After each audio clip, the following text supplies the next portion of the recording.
over to you. Sure, Praveen. Thank you. So just before starting the session, our heartfelt condolences to Rajashekhar. So he's a very active volunteer. He's involved in many of the tracks actually in the chapter. So we're really missing him at the chapter.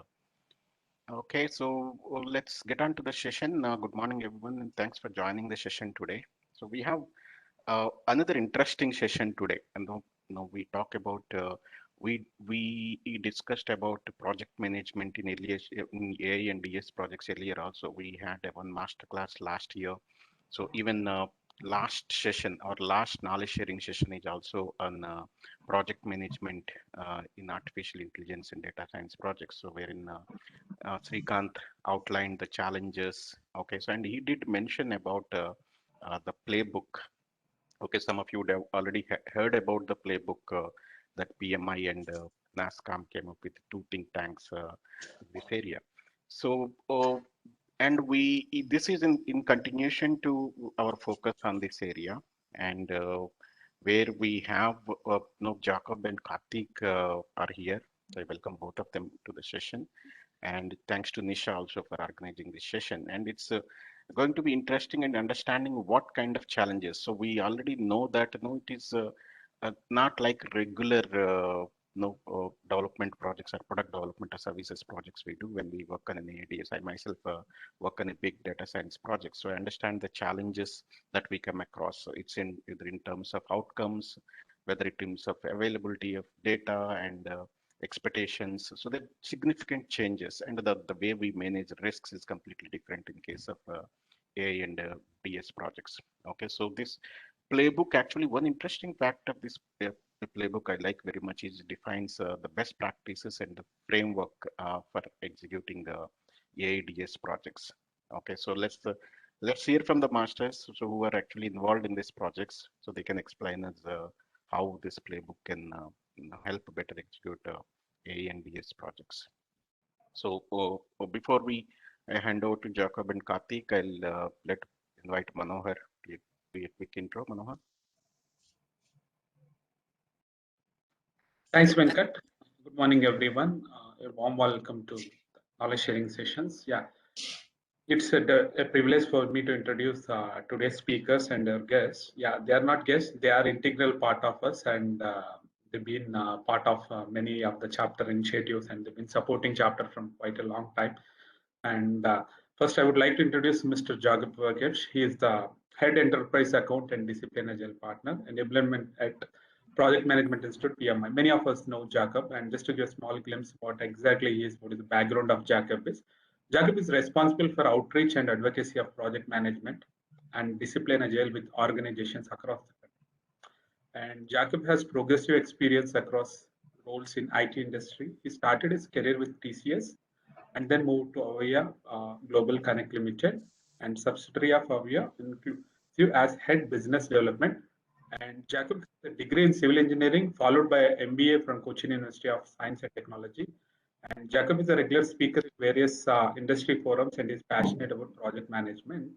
And once again, from board members and also from the members of PMI Pearl City chapter, Jacob, it's a pleasure to have you here. I welcome you to the knowledge sharing session. Thank you very much. Yeah, now the second speaker voice is breaking a bit, Mano.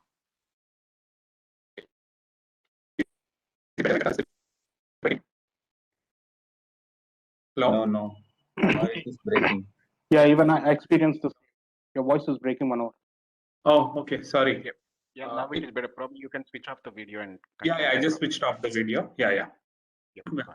Our second speaker for today's session is Mr. Karthik Nivas Ramdas, and he is the strategy manager at Project Management Institute, India. Karthik Nivas Ramdas received the postgraduate diploma in management from Indian Institute of Management, Lucknow in 2016, and a bachelor degree in civil engineering from IIT Kanpur in 2012.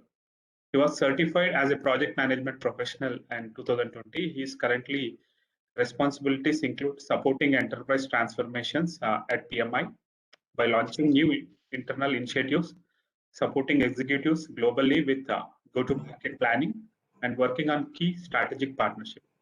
Karthik was previously a project management consultant at Alvarez and Marshall, and he has also worked with organizations like Maersk and Flipkart. He has experience in performance improvement, transformation, and M&A advisory in education and edtech and industrial equipment and logistic consumer goods, pharmaceutical, and e-commerce. He was bestowed the Academic Excellence Award for the Indian Institute of Technology, Kanpur in 2000. That's really impressive, Karthik. Yeah, we can see what are the achievements that you did in a very short span, and your academic speaks many things. And definitely, it's our privilege to have here today with our cases. And on behalf of chapter board and Pearl City members, Pearl City chapter members, we welcome you, Karthik, for this session. Thanks to both of the speakers. Over to you, Praveen. Yeah, thanks, Manohar, for giving the great introduction about the speakers. So, Karthik, I'm making you presenter. Welcome again to the session, and Thanks, over to Manohar. you. Thanks, Praveen. Over to you. Thanks, everyone, and welcome you all to this session. Before I begin, I think it will be apt to give a minute of silence for the departed soul amongst our midst. My condolences with Rajshekhar and his family. I think it will be appropriate if we can have a minute of silence for the departed soul. Sure.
Okay, I will begin the session now. So welcome you all again to this session, and we'll be talking about the playbook on data science and artificial intelligence project management. Give me a second, I'll share my screen.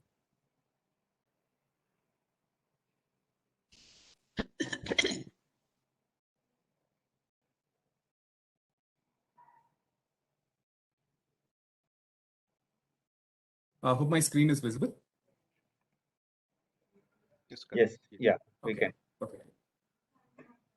All right. So a few things first. So just kind of giving you the context around why we need this playbook. We will get into the more technical aspects of why when we need to specifically focus on data science and artificial intelligence projects for what is really unique about them. But then even before that, we just wanted to mention about this joint initiative that we have been working on this with the NASSCOM association. So this is our National IT Association, IT Trade Association, which represents our over $190 billion IT industry and has several thousands of companies as members. So we are collaborating with NASSCOM on three initiatives. So this one was the Center of Excellence on Data Science and Artificial Intelligence of NASSCOM. But then we are also partnering with them on future skills which is basically to empower the IT professionals on emerging technologies and digital skills. And then the third one is on citizen developer. As you would probably know, PMI has launched several new offerings in the citizen developer or low code, no code space. And we are, partnering with NASSCOM to build, capabilities around that area amongst the professionals in the industry. So this, playbook is something that we have launched in 2020, and you can register and download the playbook from the QR code by scanning the QR code on the top right. I think you'll find a page which gives you the details to the form to kind of register in, and you will be able to kind of download from there. All right, so let's begin with the session here. So first, in terms of even understanding why do we need to focus on this initiative, we see that artificial intelligence is becoming a huge area of investments for companies globally. So by 2023, you can see this statistic from IDC saying that the global spending would reach about $98 billion, and it was growing at a rate of 27% from 2019. Also, the AI augmented results for businesses is going to contribute about $2.9 trillion in value and about 6.2 billion hours in terms of productivity globally by 2021. So you can see those numbers are simply massive, and it's just going to grow really fast. That 27% growth rate is phenomenal to see where the where the technology would lead us to in maybe a decade from now. So it's very important for us to be able to kind of manage such projects and help them make our individuals more productive, teams more productive, and eventually businesses more productive.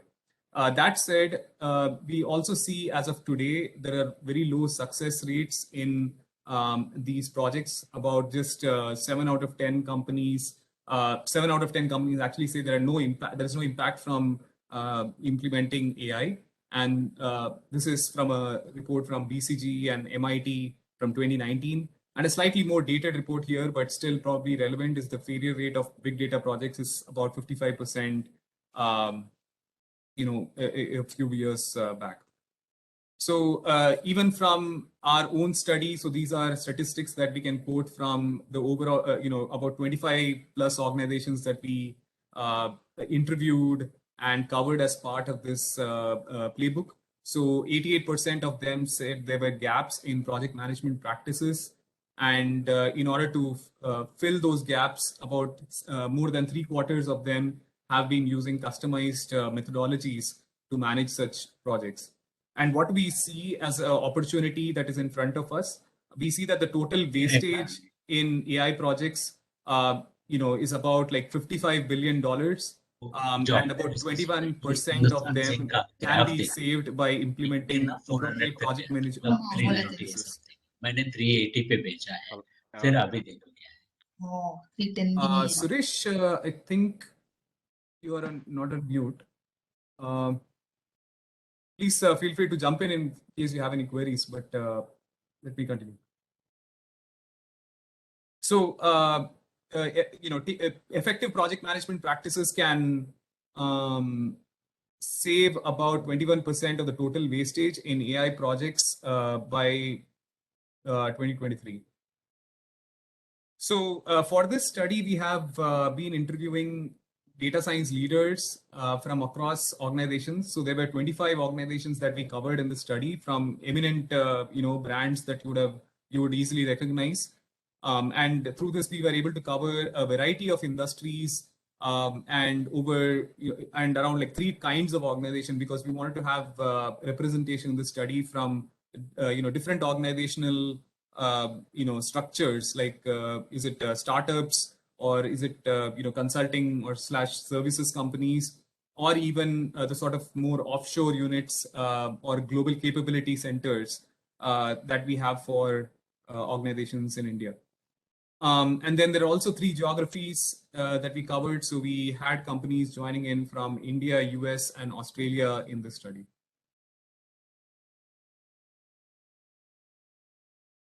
So to first understand what are the challenges that we first noted from interviewing all these organizations, the first one that we would probably want to acknowledge is the limited effectiveness of traditional project management practices when it comes to applying them directly to data science and AI projects. What we see is that when we apply either it is agile or even other methodologies, there is a sense of restriction in the freedom to experiment in some of these projects because there is simply too much ambiguity in them. So just as an example, agile requires vertical slicing of projects. You do stuff in sprints, whereas in case of data science projects that may not be as applicable because there is still horizontal slicing required.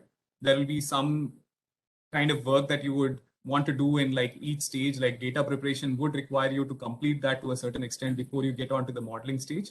So there is that sort of a restriction. So there's a bit of a horizontal slicing required still. So there is limited effectiveness when we apply these practices directly to data science and AI projects. And that's partly why 76% of the organizations are using a hybrid of, the crisp DM, which is basically something that was developed a couple of decades back for specific to data science projects, but was never updated.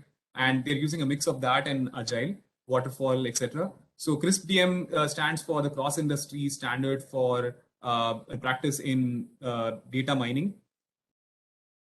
The second challenge that we see is that overall speaking, the need for experimentation is extremely high in data science projects, and the field is evolving, and therefore the need to adapt makes it very difficult for process adherence. And we see that almost 85% of the organizations as part of the study said that they did experimentation across stages, and which makes it actually pretty similar to research and development projects. But even more than the problem that happens here compared to research and development is that the budget allocated or the resources allocated to such projects are often much lower, quite low, and they operate under tighter business constraints. And then coming to the last part in terms of defining and measuring success is something that we always advise in good project management practices. However, here what we see, there are, first of all, there is a lack of maturity in managing such projects. And about like 48% of organizations in our study said that they struggle in, first of all, defining the underlying KPIs. Also, once you have defined the KPI, what is also something that we need to acknowledge about these projects is that these the data science models that come out of these projects evolve over time because of model maintenance, and this continuously causes a need for continuous sort of measurement and something that we would need to kind of monitor over time rather than have it off as a result at the end of the project and we are done for the life cycle.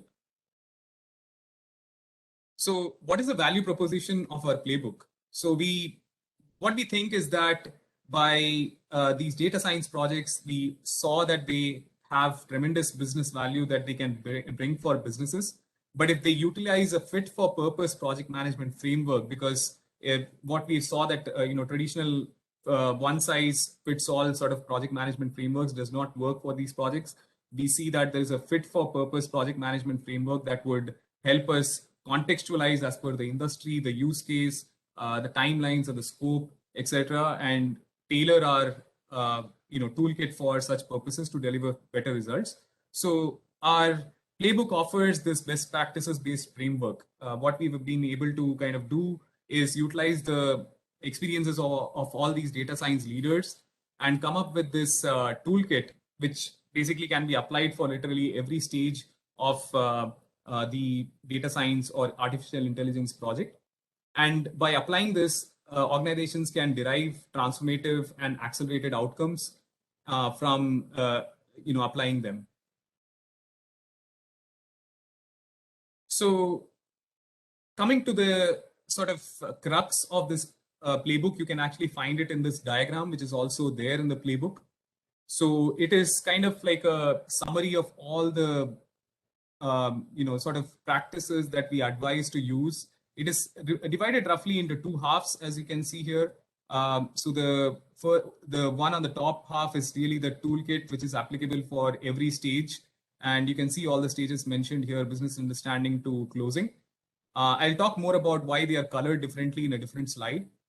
And the bottom half of this sort of framework here, or the structure here, is the resources that we advise for organizations and practitioners in order to build capabilities to deliver these projects with better outcomes. So a few things that I would probably note from here. First of all, it strengthens teams' capabilities through enabling experimentation through unstructured practices. As we kind of recognize, if we apply typical sort of sprints to all stages of these projects, it does not work because there is simply too much of a need for experimentation due to ambiguity of these projects, and therefore there is need to follow some level of unstructured practices, if I may say. I'll expand more on what I exactly mean by unstructured in the next couple of slides. And then we also share best practices in terms of the model maintenance, managing data. There will be an organization-wide data strategy that we mention, and also something around reusability of the models using low-code, no-code solutions. And lastly, we also kind of recommend what we would like to say as what success means, or the KPIs basically for different stages through the 3E framework of talking about the success metrics. So talking about the most important gaps, that first of all, the toolkit, that's the top half of the framework that you can also see on the top right. So I'll be talking about what exactly does it help solve, and we kind of start getting a glimpse of the framework through talking about this slide. So there are three main gaps that we believe our toolkit would be able to address. So the first one is in the business understanding stage, where we see that often businesses overestimate the potential of data science or artificial intelligence projects. And this is something that leads to schedule extensions and frequent scope changes. What we see here is that by utilizing the non-uniform iteration cycles, we will be able to kind of be better able to plan for these stages. So what I mean by non-uniform iteration cycles is basically if we have typical 2-week sprints without having a proper scope or scope allocated to them, it often leads to a burnout of the team because they would have to adhere to the normal sprint structure which they follow on normal projects. Whereas in this sort of a situation, when there is so much experimentation required at the beginning to understand what is the business problem that you're trying to solve, how do we solve this, and what are the resources required. This is all happening in the business understanding stage, the data preparation stage, the modeling stage. So there it is pretty difficult for us to adhere to a strict timeline without having a scope defined. So what we give as the freedom to the team is basically to define non-uniform cycles if you need, but definitely have a time box it so that you are keeping a cadence of sorts to proceed through the project. And then, of course, you would want to also have a broad level of scope, which is based on the backlog that you have and allocated to this stage. And also, I mean, we recommend this to happen right from business understanding to modeling. And then there is also overarching time box that we would have, especially for the business understanding stage. This is something that we see businesses struggle with when they first start off with the business understanding. It's the most crucial stage of the project, because that is where you kind of understand whether what you're solving for is really what the business needs, right? So it is beneficial if you come up with an overarching time box for the entire stage, whether it's 2 months, 3 months, but it will be helpful to kind of define that upfront. And the third piece is around really using checklists. So we see a lot of adherence towards using checklists in the deployment stage of the project, but there is quite limited adherence to using checklists in the business understanding phase. But even then, we see like about 40% of our 40% plus actually of organizations are using checklists even in the business understanding stage, and we would advise this to be done on a broader basis, because at the bare minimum, it allows the business teams to understand what resources they need to provide to the data teams. For example, adequate data, labeled data, especially, so that the data team can actually take up these for exploring the business problem at hand. The second one is around really defining the success metrics and the KPIs at the outset, and also following up with measuring them. So what we see here is the need to kind of really create this awareness about the typical workflow on such projects. Quite often the business teams are not aware about how these projects are pretty different from the normal ones. And therefore you need to make this awareness, not just for business teams, I would say, but also for anybody. For it's obviously required for data science practitioners to kind of have that end-to-end visibility of how these projects need to start, kind of defining the scope, etc., and then right up till the closing phase and defining the metrics in order to ensure that you're kind of monitoring the results and handing it over to the business teams effectively. So there is a broad framework that we propose here, a 3E sort of framework or success metrics. So this is contributing to the 3 categories of efficiency, effectiveness, and experience. So each of them would, these are broad categories that you can probably apply in normal projects as well. But we see that they are still applicable even in data science projects. And there are situations, there will obviously be contexts or situations where you can kind of define the metrics to mean efficiency, to mean effectiveness, to mean experience.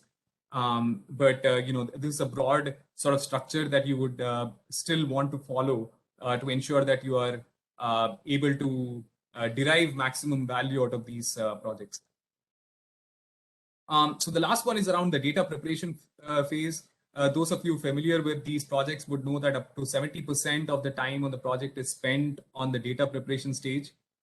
While it would be difficult to manage and try to reduce as much as possible on the stage, because quite often data is the raw data that you collect from businesses, which may not be labeled properly, may have missing data problems and those sort of things.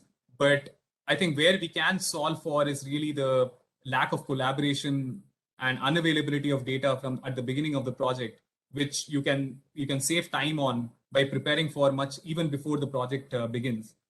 So we propose a collaboration model between the data science teams, the business teams, the data engineering teams, etc. So this is through the model for interdisciplinary team collaboration from PMI, MIT, and Infosys. So this is again a framework that you can look for in the playbook, where we talk about how to break down these silos within the organization to ensure that there is appropriate collaboration on such projects.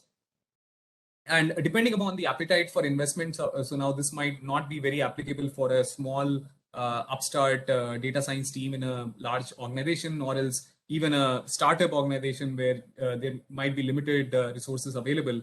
But then it's better to invest in tools which help you scale these projects fast, and also possibly automate some steps, like in case of pre-processing, data collection and preparation, things like AutoML would come handy. So to give you a glimpse of the overall toolkit, this is kind of really the, if you want to kind of say the one picture that says it all about the toolkit. That's again the top half of the playbook. You saw a glimpse of it in the previous slide because I just attached a pieces of it which connect with the gaps that we identified. But this is really all the practices that go beyond the things that I mentioned in the previous slide. So it goes right from the business understanding stage, where we have, again, the checklist. We also talk about competency mapping, which helps resource these projects adequately. And then there is data preparation, where we talk about using that interdisciplinary collaboration framework. And that, again, helps aligning with the business teams on this.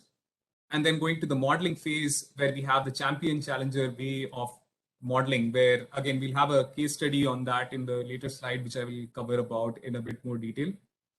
So you can see that these boxes in purple are the ones where we suggest using unstructured practices. That's the, I kind of alluded to that in the previous slides, but basically the reason for the difference in color is that the first three boxes is where you would want to use these non-uniform iteration cycles.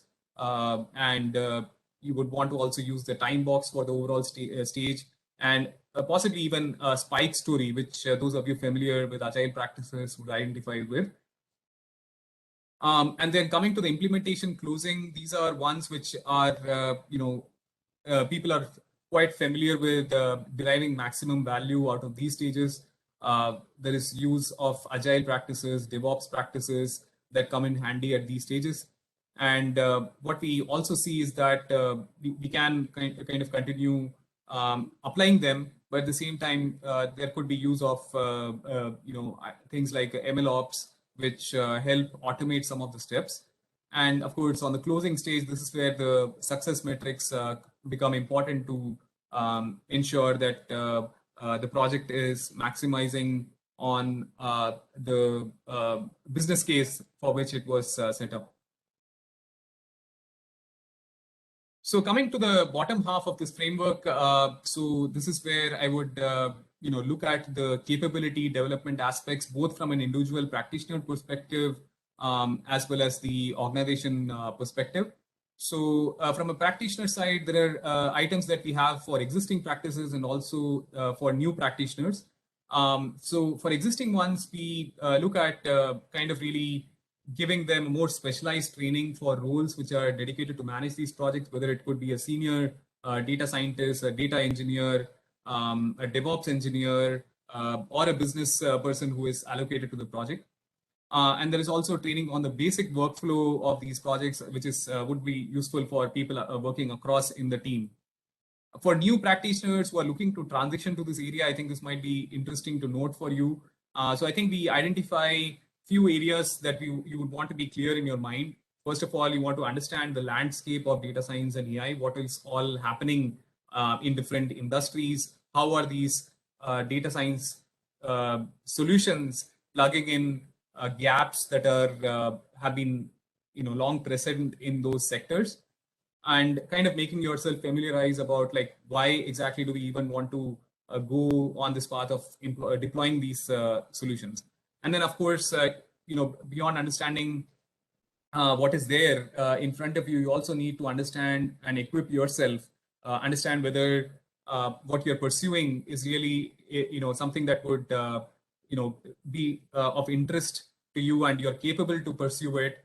Because what you see at the outset here, in part of the thing why we say that the business is having so much of an overestimation about data science and AI projects is because of the image that this sort of function or industry is having for people. There is a sort of an excitement of around data science and AI, which is understandable, but at the same time, people get carried away about what these solutions can solve for and what does it take to deploy these solutions, more importantly. So you need to kind of become familiar with what it takes to be successful in these roles. And of course, through this toolkit, possibly you will already get there, but you need to get familiar with how value gets delivered through these projects and how do we, how can we get better at doing them. So coming to organizations, there are a few different resources, probably not as applicable to this audience because we'll largely be, I think, looking at from an individual level, but still I will touch on the organization aspect. Those of you who are able to decide on your organization's data strategy or deploy solutions, I think will find it useful. So I think in terms of adopting reusability through use of low-code platforms, this would be pretty useful. What we mean here is basically that there are certain problems for which we approach data science teams, but actually can be done by ourselves if we are able to use low-code solutions, which basically require just a minimum graphical user interface and do not require you to code. So there are solutions available in the market even as we speak, and this allow even employees who are not familiar with data science to become citizen data scientists, so to speak. So they can help overcome this shortage of bandwidth of data scientists in our organization, and rather reallocate them onto projects where their skill set is better utilized. And then we also would, kind of recommend knowledge management systems so that we recognize that there is, several algorithms and models that these data science teams would build over the years, and it will be better, it will be more productive for the organization if you're maintaining a reusable database, because you can quite often tweak some of those earlier solutions to fit the problem at hand. Lastly, looking at the investment in such projects, so we see that there is a need for enterprise-wide data strategy. That's one investment that you would probably want to make, because it helps ensure that your data science teams and the business teams are ready for capturing the value out of these projects. By data strategy, what I mean, I'm looking at really setting up the infrastructure right for each and every stage of these projects, whether it be in terms of data collection or in terms of deployment. There are tools that are available. There is capabilities that are required to be deployed in each of these stages, and we have covered a broad broad sense of what that would be looking like in the playbook, based on a framework that was developed by NASSCOM.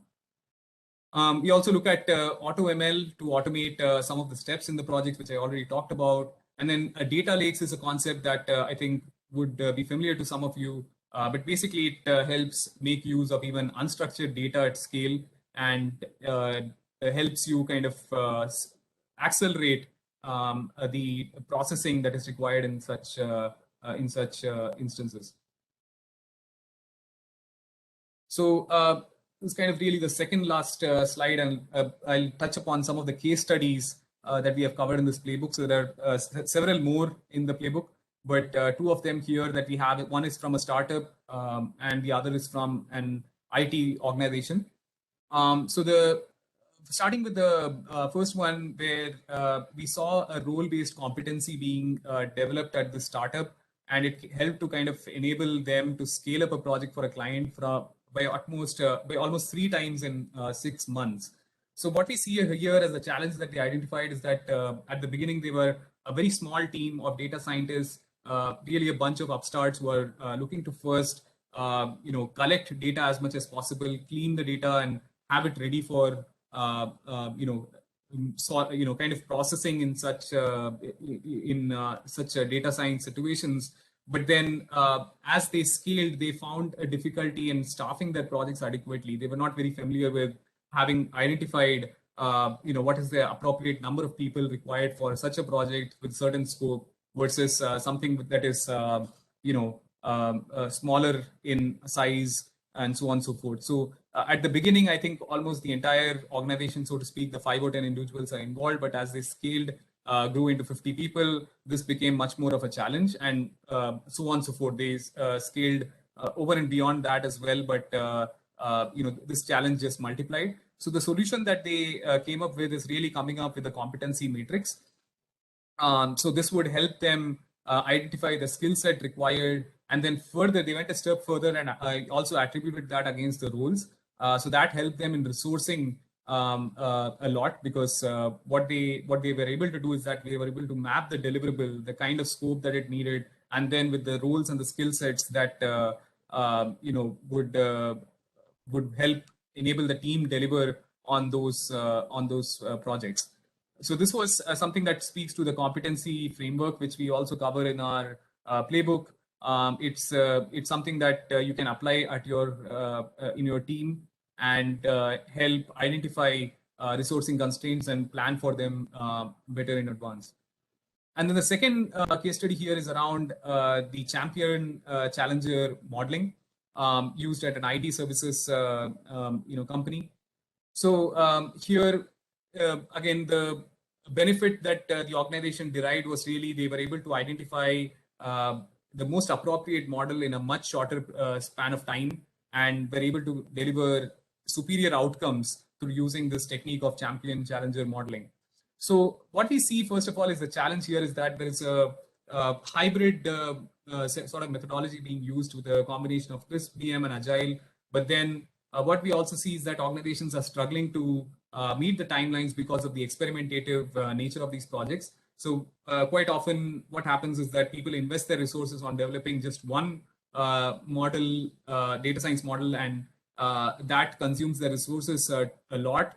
And however, at the end, because of some business reason, you have to pivot to some other sort of way to solve for in a very short span of time. And that is an opportunity cost basically, because you have invested all your time to develop basically the champion model when there are no other alternatives available. So all we are suggesting here is really to come up with multiple alternatives right from the beginning. There might be one amongst them that is the more suitable one, where more of your team's bandwidth is dedicated to develop. But then we could see that by using challenger models, you have always got a fallback option that you can pivot to, and this would help you save time in later stages when you're interacting with the business teams and they come out with something that's actually a surprise for your team. So this is again example where using a technique which is mentioned in the playbook would help you accelerate the outcomes on your data science project. So I'll not really go into much detail on this slide, but this is just really to give you some thought starters on how we can leverage this playbook. So there is a project management body of knowledge that we can think of. There are courseware and certifications. There is organizational maturity model, and also maybe a guide to set up at the enterprise level some sort of an enterprise transformation office for data science and AI. So these are possible futures. There could be other places where we can help organizations improve on in kind of deriving better outcomes from these projects. Feel free to share your comments and reach out to your chapters. We would be happy to hear more thoughts from you in terms of how we can utilize this playbook to deliver better outcomes in data science and AI projects. So I'll stop there and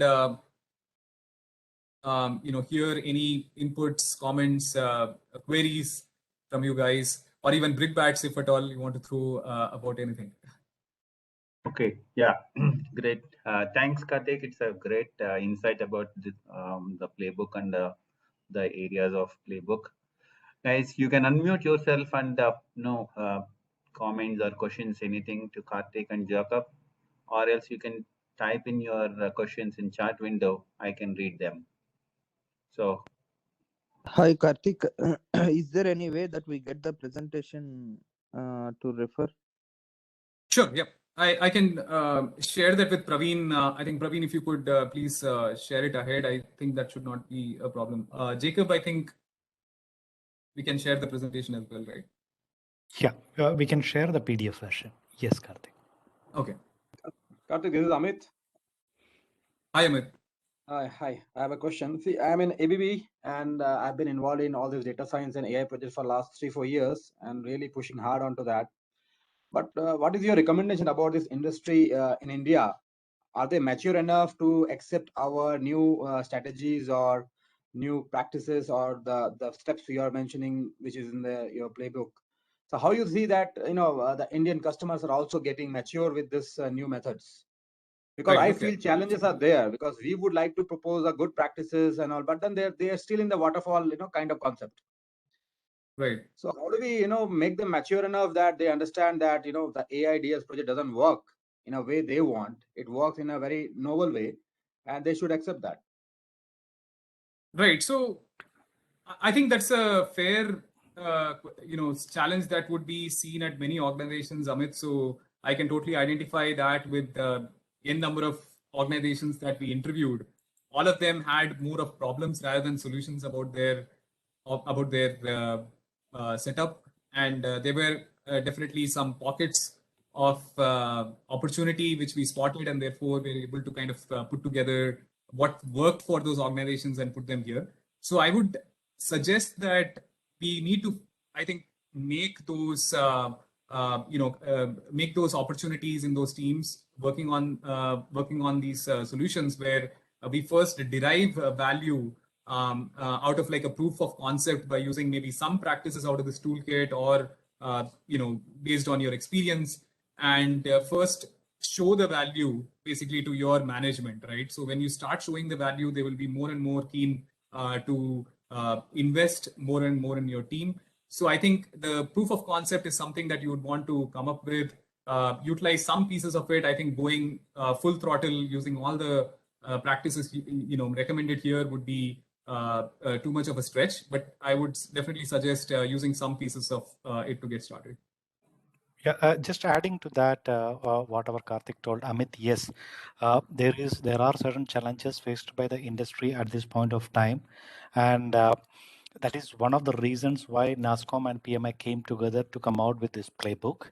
Once this playbook is out, organizations are showing inclination to work with PMI to take this further. The first aspect is whether we can create a benchmark study on where the organizations are right now as far as data sciences and AI projects are, and what would be the way forward. Second aspect is whether PMI, NASSCOM and organizations can come together and come out with learning modules which are consumable by both practitioners and the organization as such. That's at the various stages of progress. If you want immediately for us to engage with ABB and your team, we would be all the more willing. Kindly reach out to either Karthik or myself. NASSCOM team also would be there. We can take this forward with your organization. Thanks, Amit. Thanks for bringing this up. Thank you. Hi, Karthik. Good morning. This is Raghuram from TCS. This question may be a little bit new, but still, let me know if this could be clarified. I mean, first two questions basically. So first one is that, in general, and then when we are talking, because there are a plethora of technologies, on this AIDS last couple of years, some people have done that, but, in general, first question is, in general, what is the kind of technologies, that have been used in this AIDS projects? Okay. I mean, and which are benchmark, which are best suitable for, I'm not sure whether it's for IT industry or, for any other industry for that matter. What are the best suited technologies that have been used in this AIDS field? And second one would be, of course, Jacob answered on the POC perspective, that's fine. So in general, I mean, what's the kind of, investments, for a typical small, a POC and then a small range of, what is the range like a startup, a small data project it could be, and what could be a biggest, the data science project would be. So that we have a kind of a framework and understand, okay, before we venture out into this particular uncharted area, so how it would help the practitioners. Yeah. That's it. Yeah. Thanks. Got it. Thanks, Raghu.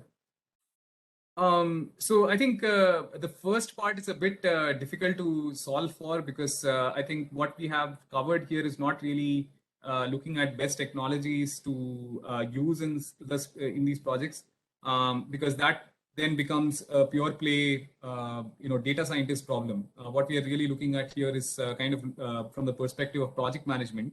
But that said, I can still definitely comment on like the couple of tools that I already brought through the session, in terms of having the AutoML capabilities using citizen developer or low-code, no-code solutions.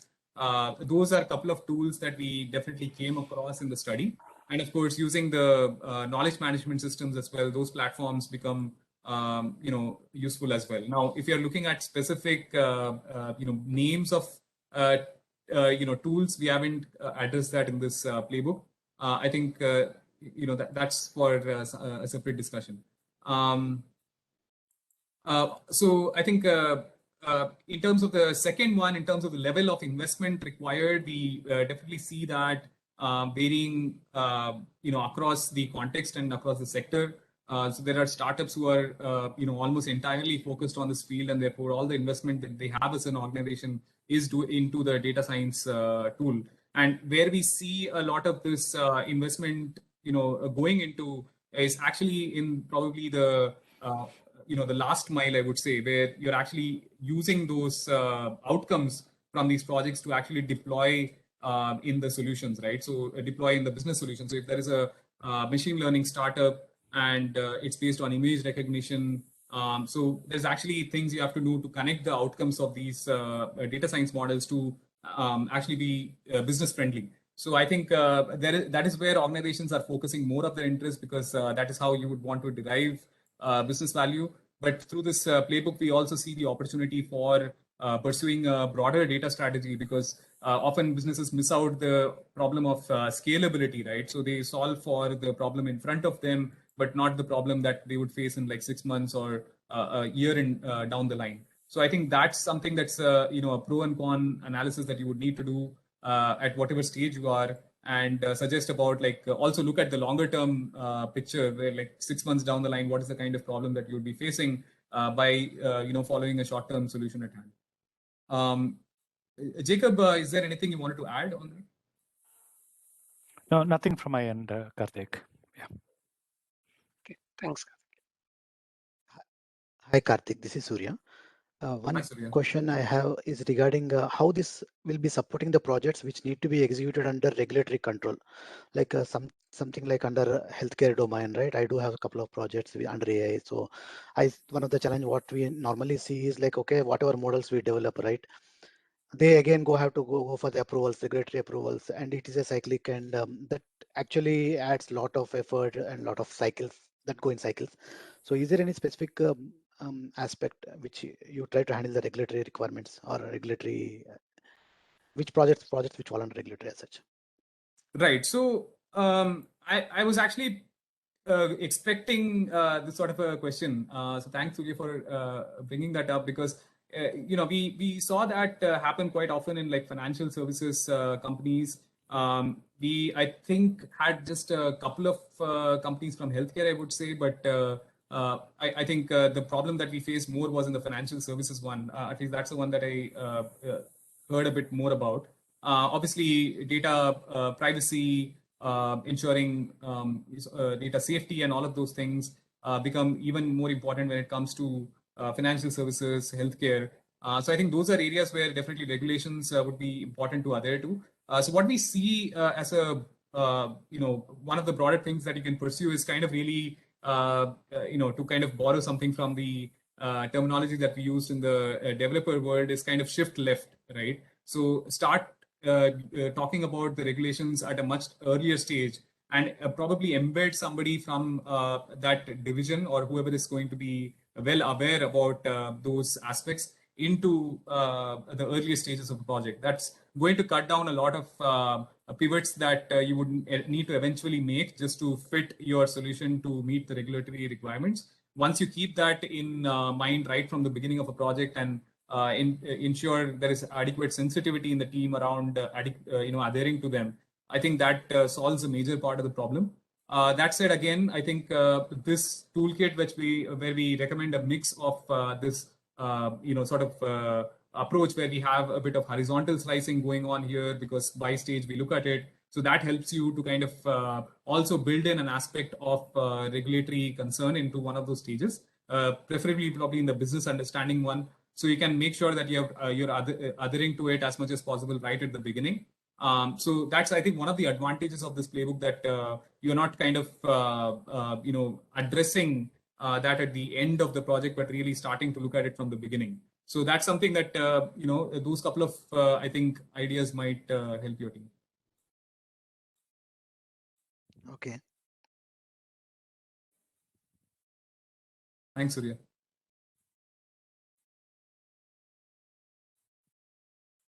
Great. Yeah, Thanks. many of Yeah, you are go ahead. asking for how to download the playbook in the chat.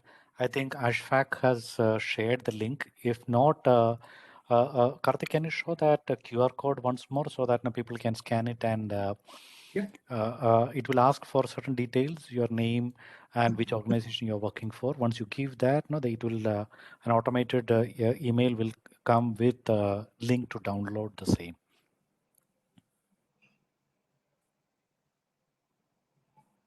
So just kind of really zooming in here on the QR code on the top. Yep. So you can.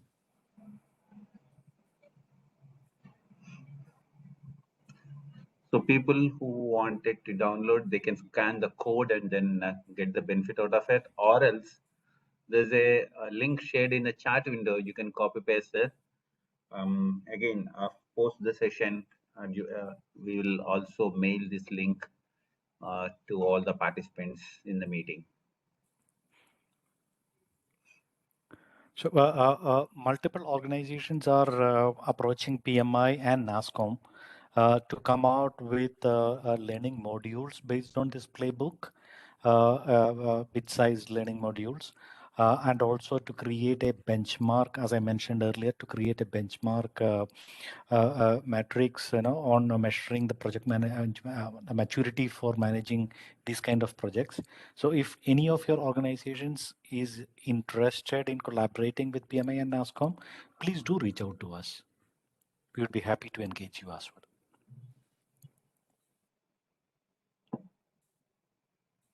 Sure, Jacob. Yep. Yeah, I think this information is more helpful for each and everyone. Yeah. All right. So, any other questions?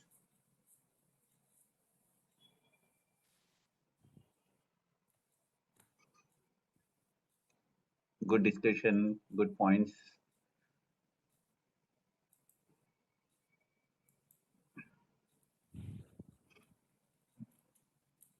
Okay. Karthik, I'm just grabbing the screen share. Sure, Prem. Yeah.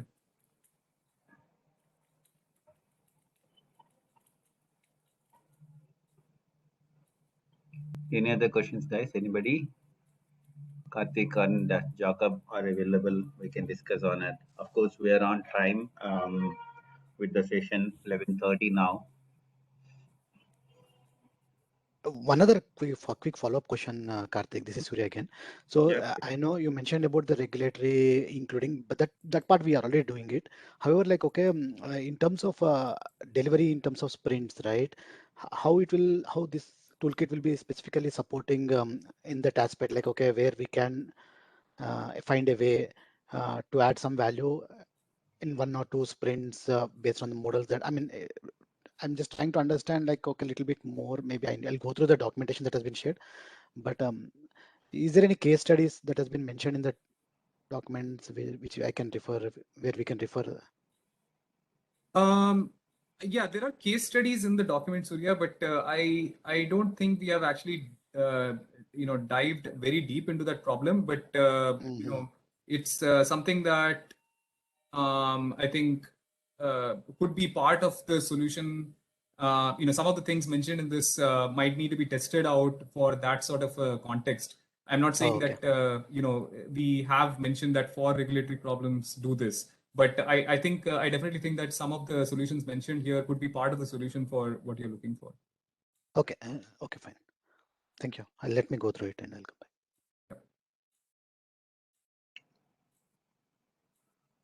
All right. Thank you so much, guys. Any other questions? Okay. I have some housekeeping announcements here. On 13th of November, we are going to have in-person chapter member network meeting from 6 p.m. to 9 p.m.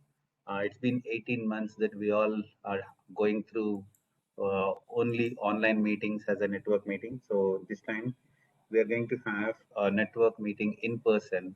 So in some time from our chapter communications team, you will be getting the registration link. So please fill out the details, control your registration, and then we all happy to see you there. We'll meet together and network together. Okay. Yeah. After that, people, in case if you are all interested, we have next PMI workshop. PMP workshop is coming up on 13th, 14th November and the 20th, 21st November. So reach out to mail ID academy@pmipcc.org or on the WhatsApp number for your registrations. So hope you will get benefit out of this learning. And the last part, most of the people waiting on, this is a technical session. So this is a code that you can climb on. One PDU with the session. Maybe you can just make a note of it, and else I will send you through mail as well. Okay. Okay. All right. So with that, we are at the end of the session. I would like to thank all the attendees who have joined on time and not taking the insightful session from Jacob and Karthik. Thanks so much, Karthik, for your insightful session and a lot of details that we got through. And also people are showing very interest in downloading the playbook. Hope PMI and NASSCOM, the details that we captured in that playbook will be mostly helpful for across all the organizations. To make it success, many of our volunteers have spent very good amount of time in sending the communication. Abhipriya, Harita, and Shiva for sending out the communication from the member outreach team, and all the communication team for sending the mails and getting the reminders and making sure this particular number of registrations happen and get the benefit. Also all my co-board members for their help and support to make this successful event, and others, all the others who have helped this particular event so much successful. Nisha, who has been instrumental in reaching out and getting the things done, making sure the dry run happen, and make sure that we are going to have the successful session today. So thanks everyone once again for the insightful session and making this so eventful today. Thanks, Praveen. Thanks, PC team. Yeah, thank you so much. Thank you. Thank you. Bye. All right. Thank you so much, guys. Let me stop the recording.